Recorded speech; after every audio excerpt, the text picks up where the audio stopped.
పర్యావరణ పరిరక్షణ భవిష్యత్తు తరాల మనుగడకు ఉపయోగమన్నారు కేంద్ర రక్షణ శాఖ సలహాదారు సతీష్ రెడ్డి. హైదరాబాద్ గచ్చిబౌలిలో సస్టైనబుల్ క్యాంపస్ ఇంపాక్ట్ సమ్మిట్ నిర్వహించింది రీసెర్చ్ హైట్స్ ఫౌండేషన్. భారత ఎన్విరాన్మెంట్ ప్రోగ్రాంలో భాగంగా జరిగిన ఈ సదస్సు అందరినీ ఆకట్టుకుంది.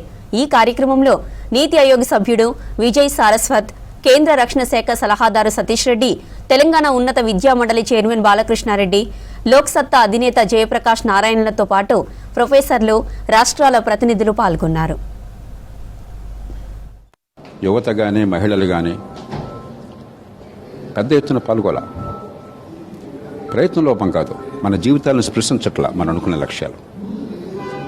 కాబట్టి నేను మొట్టమొదటి కోరేది ఏంటంటే, ఇలాంటి ఉదాత్తమైన లక్ష్యాలు ప్రతిపాదించినప్పుడు ఏదో ప్రజలకు అర్థం కాని భాష అందరం ఎత్తున కాకుండా మన జీవితాన్ని సృష్టించే రీతిలో, మన జీవన శైలిని, జీవన ప్రమాణాలను శాసించే రీతిలో నిర్దిష్టమైన పరిష్కారము, స్థానికంగా ప్రతి పౌరుడు పాలు పంచుకుని ఏదో ఒక కార్యక్రమంలో పాలు పంచుకునే అవకాశం ఉండే ఏర్పాటు.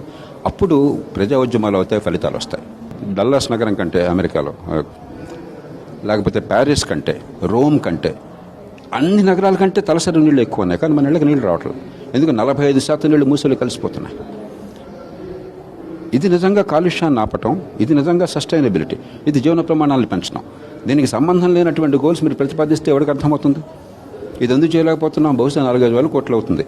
మూసలోకి వచ్చిన నీళ్ళని మూసలోకి పోకుండా మన ఇళ్ళకి రావాలని చెప్పంటే 400-500 కోట్లు అవుతుంది.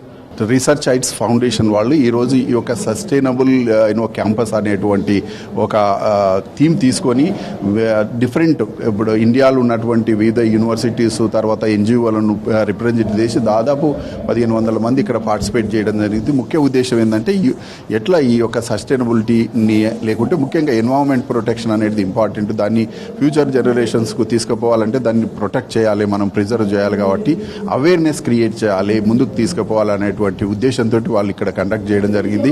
నా సందేశం కూడా ఏంటంటే, ప్రతి ఒక్క పౌరుని బాధ్యత. ఇవాళ ఎన్వైరన్మెంట్ ప్రొటెక్షన్ అనేది ఏంటంటే ప్రతి ఒక్క పౌరుని బాధ్యత. ఇవాళ రాజ్యాంగంలో తీసుకున్నా కానీ కొన్ని సూత్రాలు మన అనేటివి ఉన్నాయి, ఆదేశిక సూత్రాలు, వీటినన్నిటిని ఫాలో అయ్యుకుంటూ ఎన్నో చట్టాలు కూడా ఉన్నాయి ఈ ఎన్వైరన్మెంట్ ప్రొటెక్ట్. కాకపోతే జనాలు వాటిని పాటించినంత వరకు చట్టాలు ఉన్నంత మాత్రం ప్రయోజనం లేదు.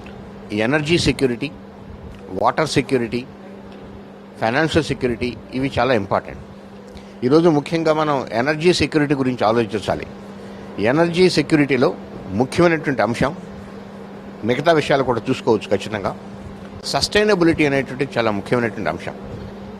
ఆ సస్టైనబిలిటీ అనేది లేకపోతే రకరకాల ప్రాంతాలు రాబోయే రోజుల్లో చాలా ఇబ్బందులు కలిగేటువంటి పరిస్థితి. ఒక సమాజం ఎప్పుడు కూడా, ఒక మంచి సమాజం ఎప్పుడు అవుతుందంటే, ఆ సమాజం సొంతంగా సస్టైనబుల్గా ఉండేటువంటి సమాజంగా ఉన్నప్పుడు మాత్రమే ఉండగలరు.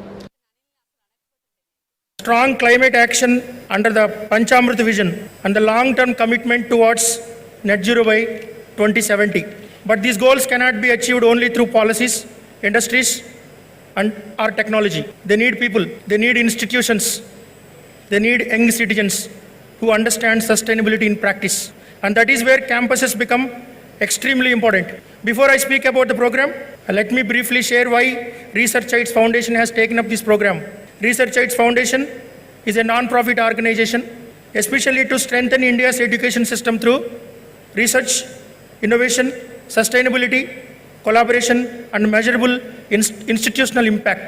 So our work is to connect institutions with government, industry, researchers, faculty, students, and society for the active contributions towards national development. So that belief gave birth to the Bharat Environment Program, National Sustainable Campus Mission 2026. Across India, if you see, many institutions are already doing meaningful environmental work.